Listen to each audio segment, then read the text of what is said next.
نذرانہ مرید سے لینا اور اس کو قبول کر لینا یہ ہمارے مشائخ کے ہاں مروج ہے، لیکن یہ بات ذہن میں رکھیے کہ نذرانے کا جو تصور ہے مشائخ کے ہاں اس کی بھی ایک حکمت ہے۔ یہ ایک بہت بڑی NGO ہے۔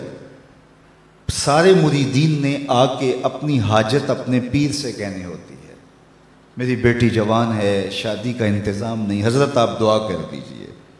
مرید تو کہہ کے چلا گیا، پیر تڑپتا رہا کہ میں کیسے انتظام کروں اس کا۔ صرف ہاتھ اٹھا کے دعا ہی نہیں کرنا تھا، اس کی دوا بھی کر دی تھی۔ اب دوسرا مرید آیا جو امیر تھا، تو اس نے نذرانہ پیش کیا تو پیر کا دل خوش ہو گیا کہ میرے اس غریب مرید کا کام بن گیا۔ پھر اس کو بلایا اور چپکے سے اس کی عزت نفس کو ملحوظ رکھتے ہوئے اس کے ہاتھ میں دے دیا کہ بیٹا جاؤ اور اپنی بیٹی کی شادی کر لو۔ یہ ایک بہترین طریقہ کار ہے، غریبوں کو دو اور امیروں سے لو، لیکن یہ تو ان سے بھی لے لیتے ہیں جن کے گھر میں جو ہے وہ نان شبینہ بھی میسر نہیں ہے۔ کبھی آپ نے دیکھا ہے کوا بعض اوقات بچوں کے ہاتھ سے روٹی چھین کے لے جاتا ہے، تو یہ اس کوے کی طرح ہوتے ہیں کہ غریبوں سے بھی نذرانہ لے لیتے ہیں، جبکہ ان کے پھٹے ہوئے کپڑے اور ان کی حالت بتا رہی ہوتی ہے کہ یہ مزدور بیچارہ پتہ نہیں آج ان کے گھر میں چولہا بھی جلا ہے یا کہ نہیں۔ علامہ اقبال کا معروف واقعہ ہے کہ وہ بیٹھے تھے میکلوڈ روڈ والے مکان میں، تو ایک صاحب آئے ان کے پاس جو بہت بڑے پیر تھے اس زمانے کے، تو ان کا ایک مرید لاہور کے دوسرے کونے میں رہتا تھا، تو اسے پتہ چلا کہ میرے پیر صاحب علامہ اقبال علیہ رحمہ کے مہمان بنے ہیں، تو وہ ملنے کے شوق میں آیا اور اس نے کہا کہ حضرت بیٹی جوان ہے اور جن کے ہاں رشتہ طے کیا ہے وہ شادی کا کہہ رہے ہیں، اور میں پہلے ہی 100 روپے کا مقروض، اس زمانے میں 100 روپیہ بھی بڑا ہوتا تھا، اور مزید شادی بھی کرنی ہے، کوئی دعا کیجئے، اور اپنا دکھڑا سنایا۔ پیر صاحب نے ہاتھ اٹھائے، دعا کی اور اس کو کہا بیٹا آپ کو اجازت ہے۔ اس نے جیب میں ہاتھ ڈالا اور ایک 10 روپے کا نوٹ نکالا اور پیر صاحب کو نظر پیش کی۔ انہوں نے چپکے سے لے کے جیب میں ڈال دیا۔ اقبال کی بے ساختہ ہنسی نکل گئی۔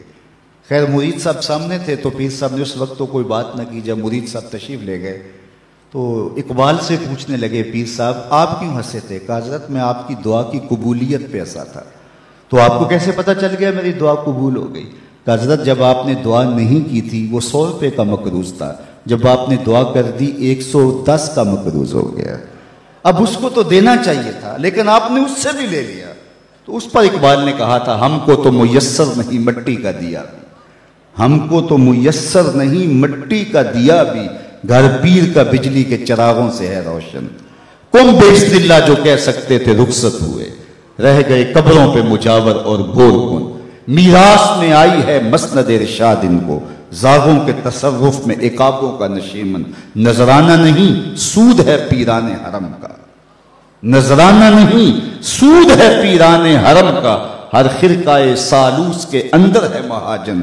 شہری ہو دیہاتی ہو مسلمان ہے سادہ، بتوں کی طرح پجتے ہیں کعبے کے برہمن۔